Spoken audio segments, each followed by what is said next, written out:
Men shu videoni maksimalni tarqatingizlar. Xudo xolasa avtomoykada bo'ladi ikkita akamiz uchun ishimiz. Assalomu alaykum akalar hamda opalar, yaxshimisizlar, zo'rmisizlar? Ishlar bilan charchashlar yo'qmi? Akalar aytib o'tganday, uje ishchi sezoni kelgan. Rossiyada yurgan, musofir yurtda yurgan vatandoshlarimiz uchun iltimos, mana shu videoga befarq bo'lmaysizlar, bittadan like va kommentariya o'z fikrlaringizni bildirib qolingizlar. Akalar, opalar, xudo xolasa bundan buyog'iga yana yangi ishlarni kutib qolasizlar.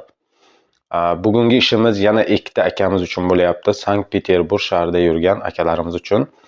Dokumenti bo'lsa ham, bo'lmasa ham bo'ladi. Chunki vatandoshlar borki, bez dokument oramizda yurganlar ham. Imkoniyat yo'qki dokument qilgani, shu akalarimiz uchun bo'ladi bu ishimiz. Akalar, befarq bo'lmang, shu videoni maksimalni tarqatingizlar. Xudo xolasa avtomoykada bo'ladi ikkita akamiz uchun ishimiz. Sankt-Peterburg, Finlyanskiy metro Finlyanskiyga yaqin ekan akalar. Zakritый zona u yer. Ichkarida bo'ladi ekan. Zavorlangan girda hech kim kira olmaydi deydi. Xazayinning nomeri pastga qo'yilgan. Ruskiy o'zini o'sha moykani xazayini nomeri. Kimdir akalar shunaqa moychik akalarimiz bo'lsa, pastdagi nomerlarga aloqaga chiqishlaringiz mumkin. Aytib o'taman, yoshi 18 yoshdan to 35 yoshgacha olinadi ekan. 18 yoshdan to 35 yoshgacha qancha shustri bo'lsa deydi, 4000-5000 rubl kuniga ishlashi mumkin deydi akalar, opalar. Shuning uchun iltimos, maksimalni mana shu videoni tarqatingizlar.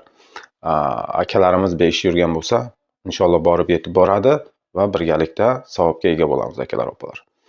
Xudo xolasa poddержкani unutmasangizlar, yana yangi ishlarni inshaalloh bizning kanalda kutib olasizlar. Sog' bo'lasizlar, salomat bo'lasizlar. Xudo xolasa yana yangi videorolikda ko'rishguncha deb qolaman.